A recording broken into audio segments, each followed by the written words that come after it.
Welcome to Health for Life, your trusted source for health and wellness insights, proudly presented by Vitruvian Health, the comprehensive healthcare system serving Northwest Georgia and Southern Tennessee with leading entities like Hamilton Medical Center and Bradley Medical Center. We're dedicated to keeping our communities healthy and thriving. Welcome to Health for Life. Today we're talking with Dr. Adrian Miller, a board-certified, fellowship-trained radiologist in breast imaging at Peeples Cancer Institute at Hamilton Medical Center in Dalton, Georgia. Dr. Miller, thank you for being here. Thank you for having me. Let's start with the basics. What exactly is a screening mammogram? So a screening mammogram is a low-dose X-ray that is specifically designed to evaluate breast tissue. It is definitely the most effective tool for early detection of breast cancer and can identify changes within the breast tissue much sooner than when symptoms develop. Often symptoms will develop very, very late in breast cancer, and this is a way to prevent people from getting to that point. Yeah, I mean, trying to find those signs, and for somebody who's never had a mammogram, what can they expect when they have their first screening for this? The procedure is very brief. It'll last maybe 15 minutes. Okay. Each breast is positioned by the mammogram technologist in two positions and compressed for clear images. The patient will feel pressure or slight discomfort. It's very brief. Many people come in and they're very worried and say that they can't handle it, but I promise you can. And then the technologist will explain each step to relieve any anxiety that the patient may have. Well, good. Yeah, I'm sure it can be like a really stressful experience to deal with this. So hearing that it's not that bad is a really good thing. So, I mean, that's good. And for people who go and get this, is there something to be worried about if they're called back? I mean, what does it mean to be called back after a screening? People will come in, they have a screening mammogram, you come in, you get your mammogram, and you leave.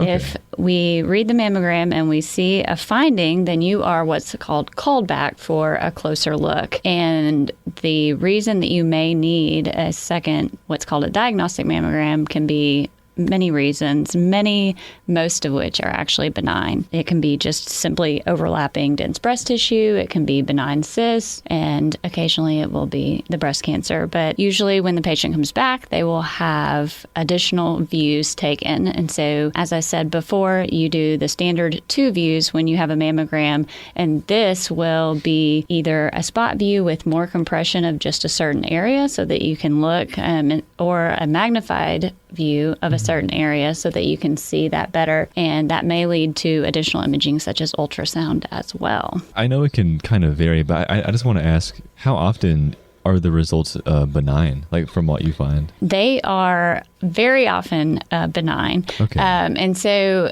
the quoted percentage of people that will have breast cancer in their lifetime is 1 in 8 people. Mm-hmm. And if you extrapolate that over someone's lifetime, then the majority of the time that you come back, even if a biopsy is recommended, it will still come back benign. For people who have had, prior breast surgery or implants, does imaging differ because of that? It can.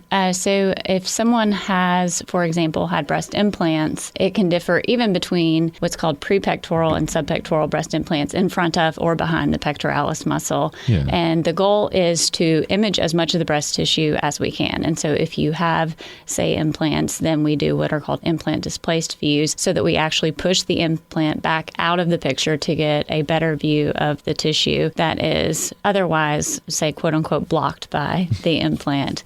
There are other times people have had other surgeries, reduction surgeries, and their images are actually the same as a typical screening mammogram, but it's important to know that history because it will determine how suspicious something is. If you know for sure that someone's had a reduction surgery, then you can say, oh, this is the typical appearance of where a scar is or not, and that can affect who's called back and who's not. So most of the time, especially if we have that history, we can distinguish, is this a scar or is this something that's more concerning? And we can go from there. Yeah, I mean, it's good to have that history so you're aware of things. And with mammograms, are they still effective for patients that might have, implants or, a dense breast? Absolutely.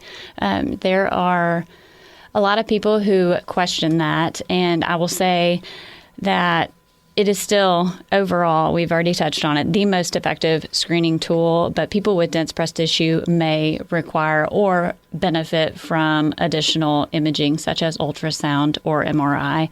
There are times when dense breast tissue can obscure findings on an MRI. Yeah. And so you may, or on a mammogram, you may notice that on certain mammogram reports, probably not you, because you probably won't ever have one, although men do get them. You will have a disclaimer that says this may be, less effective because you have dense breast tissue, but still more effective than no screening tool at all. Absolutely. Do you think that's a good reason to never shy away from it? Is it good just to have this done if you are worried about it or just need to get something checked? Absolutely. Yeah. Still, I will talk about it all day long. Screening mammograms save lives, but a screening mammogram is different than a diagnostic mammogram. So if you're feeling something or have other issues going on, if you're having breast pain, if you're having different problems, you can come in and get that checked. And it is still the most effective tool for finding something if it's there, or relieving someone and letting them know that nothing is there. Yeah. So really quick, with screening, it just means you're going in for a regular checkup kind of thing? Sort of. Okay. I have an analogy that I sort of use. So screening mammogram is like you're going in to get your oil changed and your tires rotated, and you're not having any problems whatsoever. And so you go in, they ask, do you have any problems? No problems. You're in, you're out, you're done. Screening mammogram or a diagnostic mammogram, is more like my car's making this weird noise and it's time for me to go in, but I think I'll go ahead and mention it to them just to make sure, even if it's not something that is, worrisome. And they do extra tests on your car, and so they do extra tests on you as well. So it's very effective in finding those things. Yeah, it's never good to live in worry when you could just get it checked. Agree. Seriously. I tell patients that all the time. They say, I'm sorry for coming in. No, never be sorry that no. Well, how long does it usually take to get results after people have a screening? Usually we read screening mammograms the same day, and the results will be available within a few hours. There are times when patients will have had prior mammograms at outside facilities, and we have to request those mammograms. And so we have 30 days to read a mammogram. Okay. We usually wait 2 weeks to get outside mammograms. If they don't show, then we will go ahead and read it so the patient doesn't have to wait. And then if we see something on the mammogram that is concerning, we will usually call them the same day to get another appointment set up so that they don't have to see the results in my chart and say, oh, they found something, and start worrying, and we can go ahead and get that taken care of. Yeah, so I can definitely see how that can just be confusing for somebody to see it before they hear about it. Yes, absolutely. Make them think about a bunch of things that aren't right. Exactly. It causes a lot of anxiety no matter what. So we try to minimize that as much as we can, since, as we said, most of the time it comes back benign. And if it doesn't, we just want to catch it as quickly as possible. What are some common ways, what are just some ways overall to prepare for a mammogram? I will say that there isn't a lot of prep that has to go into it, but there are some things that will make the appointment go more quickly and be more successful. So anything that is on your skin can cause an artifact on a mammogram that looks like a real finding. So things we tell patients not to put on their skin before they come in. Deodorant, we can see the aluminum in that, and it looks like a finding. Different lotions, powders, things like that can have similar appearance. So we just ask people not to put that on. If you do happen to forget, or your appointment's in the afternoon and you want to put your deodorant on, we have wipes, and we just ask people to wipe before they have their mammogram done. When you come in for your mammogram, you will be undressed from the waist up. So wearing a two-piece outfit is much better than a dress that you have to take the whole thing off. It's just a little more comfortable for you. If you have had the prior imaging that we were talking about, if you could bring that in, you will get the results more quickly. We can load that into our system same day, and you will get the results. If not, don't worry. Our technologists will call. They'll get those and search the country for them. All over the place we call to find them. And most importantly, ask any questions that you may have. The technologists are there to help you. They are super knowledgeable in what they do. I personally think that we have the best technologists that there are, and they definitely love what they do, and they love helping the patients. So just ask. Yeah, well, that's right. And when they have follow-up imaging, does something happen if something concerning does show up? What happens after that? Sure.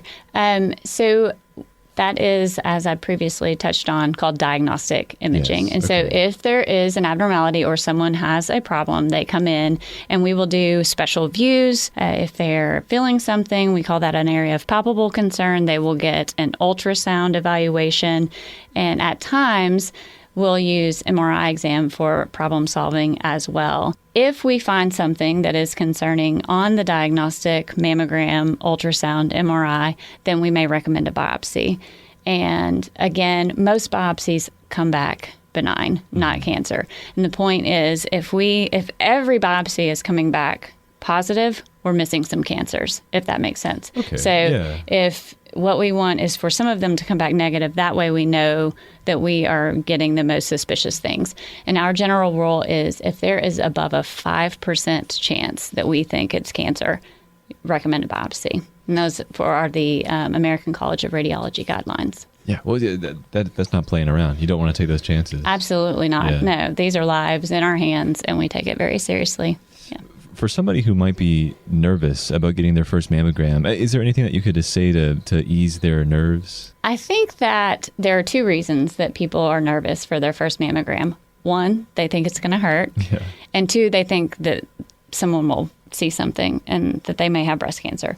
And so to ease their mind about the first concern, I will say it causes a little bit of discomfort. It is very brief. There is a certain amount of compression that they have to put on the breast to get the machine to actually take the picture. And so if you can just tolerate that for literally 30 seconds, you're done. And you get the images that we need to see what we need to see. I think that often our technologists will warn someone who's having their first mammogram that there is a possibility, since we don't have any priors for comparison, it's their first one, that there's a higher chance you're going to get called back. And younger women have more dense breast tissue. They also have more cysts, more other fibroadenomas and other benign findings that will result in a callback but are not cancer. Mm-hmm. So I think it's important to relay that information to patients to let them know this is not unexpected and it does not mean anything bad until it means something bad, if that makes sense. Yeah. Do you get people who will have their first mammogram and come out being just very relieved that they just got it done? Absolutely. They got it checked? Yeah, absolutely. I mean, even for myself, I'm 42 now, and so I follow the guidelines, started an annual screening mammogram at age 40. And the first time, even though I do this every day, first time it's still like, what if? What if there's something? What if, and just having it done and knowing I took the first step, this is life-saving. Even if there is something, I did it, they'll see it, and it just kind of results in a sense of relief. I can imagine. And just thank you, seriously, Dr. Miller, for just showing up and just telling people, what not to be afraid of and just taking the mystery out of what mammograms really are right now. Of course. Thank you for having me. To schedule your mammogram, just call 706-272-6565. That's 706-272-6565. This program in no way seeks to diagnose or treat illness or to replace professional medical care. Please see your healthcare provider if you have a health problem. Thank you for listening to Health for Life, a presentation of Vitruvian Health, formerly Hamilton Healthcare System. Thank you for listening to Health for Life, a presentation of Vitruvian Health, formerly Hamilton Healthcare System.